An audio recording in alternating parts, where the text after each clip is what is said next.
Hello, it's been a while. So, first, I want to say thanks for popping back on my channel and joining me for this really super impromptu live stream that I was not entirely planning on doing until I got a message. And I got a message from someone talking about that they were non binary and looking at top surgery and name change information and what that was like for them being somewhere not on either end of the spectrum of the binary. And I thought, wow, people are obviously always still out there asking questions and wondering what to do and where to go next. And I had fallen off the radar of updating things. I looked at the last video that they commented on and I was like, whoa, that was like way back in April. And I had only been on testosterone at that point for a couple of months. So now I'm coming up to my year of being on T and identifying and being out as non-binary and being out as transgender and all of these things. So it's been a whole year, just about. I think the end of next month will officially mark 1 year. So we're getting close. Anyway, listening to my voice in that video, I was, wow, I was like talking about, I was experiencing all the kind of scratchy throat stuff and experienced somewhat of a change. But listening to my voice, now listening back to that was like, wow, you haven't even, past Danny. Needed to call in and check in with future Danny to say, bro, it's going to get deeper. So my voice has continued to change and has continued to deepen. And it's still every now and then when I talk a lot feels a little scratchy and feels a little like something's about to break through. So stuff is still happening in there, obviously. And it's cracking. It's doing that like Peter Brady thing where if I get super excited about something and I just even a little bit like hint up into that upper range, it flips on me and I end up feeling like a 13-year-old who just got like super excited about the dance or something. So that's where the voice change has gone. So there's an update for that. My name change went through back over the summer. I had a hearing that initially was canceled and rescheduled due to COVID. And so that actually did go through. That was like the easy part looking back now and looking at all that I have ahead of me and that I'm in the works of changing my name. Because once you get that court order, then it's like, okay, well, now I have to go to like every organization, every company, everywhere, everything that I have, every account that I own, etc., and start to change all that stuff. And that can get pretty tedious, especially when now it's like postal mail back and forth of documents and things like that. So if you're in that boat, if you're in that scenario, patience and perseverance is going to just help because it's not like an instant process where as soon as you get that court order stamped document, it's definitely not the end. It's almost just the beginning.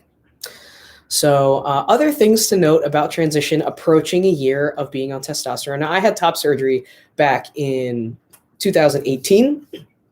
So now that's been 2.5 years since I've had top surgery. It'll be 3 years this summer. That my chest hasn't changed a whole lot other than my scars lightening a little bit, flattening a little bit. I did have some really dark, thick scars. I've been using a homemade scar cream in combination with Cica tape, and that has been my regimen for quite a while. That seems to be working and keeping me feeling good and like it's actually helping. New things for me would be body hair. That has accelerated somewhat, like somewhere around the 6-month mark. Now I checked in with my doctor around, the 3 months, the 6 months, the 9 months, etc. And around that 6 month in particular, my levels were crazy high, like almost 2 to 3 times higher than they should have been. So I had to adjust my dose to get back down to sort of a normalish slash lowish level. And according to my blood work this last round at the 9-month mark, those levels have tapered off. So just to note that. And everyone's different. Everyone's body will metabolize testosterone differently. I switched from cypionate to enanthate because I had a reaction to the oil that was in the cypionate. So adjustments have been made, and my body is not your body. So keep that in mind. Everyone's going to handle their medicine differently. So always do ask your doctor and check in with your doctor, before making any decisions or assumptions for that matter. So, but hair, let me get back to that because that's been pretty weird and cool at the same time. I am non-binary. I don't identify as a male. I get misgendered as male. I get misgendered more often as female, believe it or not. It still happens. So psychologically, that's a mess. But as far as the hair growth, I've definitely noticed some more on my legs, noticed some more in the upper legs, thighs, butt area, all that stuff. But the part that I wasn't sure about how I was going to react to was the face. I was not sure how I was going to feel about having hair on my face.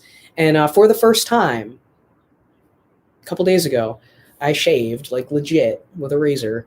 And it felt cool, even if for nothing more than the rite of passage that it is to shave. It was cool.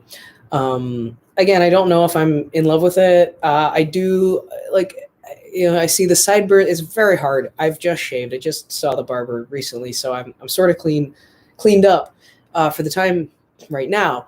But the sideburns are coming in. I'm noticing those darkening, and it feels good.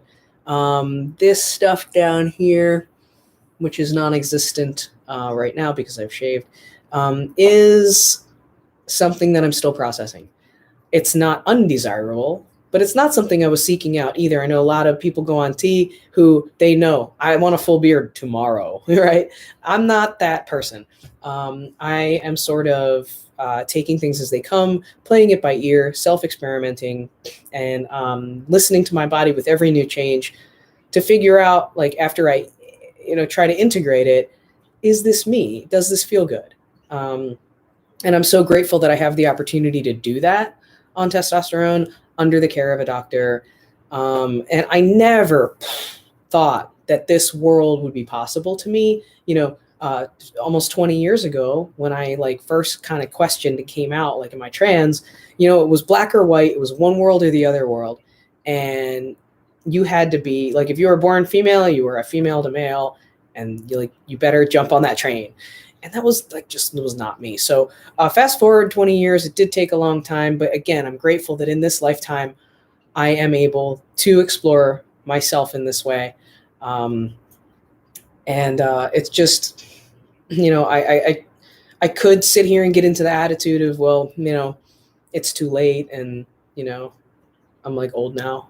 I missed out on this, life I could have had kind of thing. But I don't think that attitude will serve me or anyone else particularly well. So I'm choosing not to have it. I'm choosing to go ahead with gratitude and go forward with gratitude for what I do have and what I am able to do and what my body is capable of.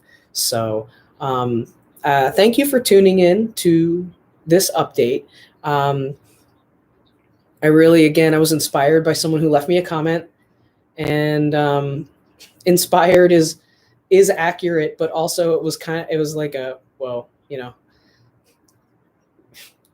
you really need to update. You really need to check in because it's been, things have changed. Again, my voice, my body, my mind. I'm learning a lot. Let me get real honest here too for a second, and real with y'all, because testosterone is a really strong chemical, and I have not been immune from the aggression side of things, the anger side of things, where if something sort of annoys me, I can go from 0 to 100 pretty quickly, and I think more quickly than I used to. So that is something that I'm working on. and trying to keep in check and trying to listen. Hi, kitty. Not only listen to my body, but also learn to recognize triggers. You want to say hello?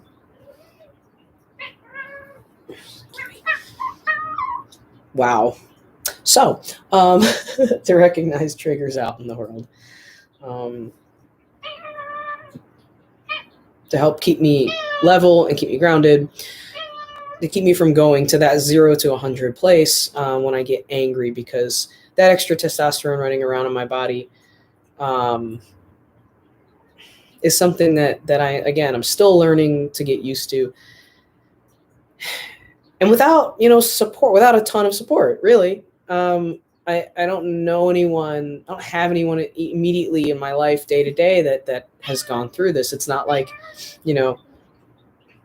I've got, my dad around who's going to teach me how to shave. It's not like I have, guy friends around who are going to, talk about this and that. I'm sort of adventuring on my own in a lot of ways through this. So, but as far as the anger stuff goes and the tension and all that, and I do see a therapist, and that really helps to be able to process and to be able to have accountability. So a lot of great benefits to to therapy if that's something that is available to you. And I don't see like a particular gender therapist or anyone with a trans specialty of any kind. Actually, it was something that my partner and I just wanted to go into as a couple. I started seeing this psychologist individually, and then my partner and I, like I said, decided to go into it. And I'm only talking about it because I want to contribute to the normalization of therapy. And I want to continue to contribute to the reduction of the stigma. I grew up, and it was very much, oh, don't tell anybody you see a therapist. Like they're going to think you're weird. And that's crap. So I'm going to talk about my therapist and encourage you to do the same. So... I'll be wrapping this up here. I just want to thank you again for reaching out, for stopping by my channel, for watching these videos, and maybe even sharing them with other people that are going through a transition, especially non-binary folks. So take care, be well, stay safe. We'll see you. Thank you again so much.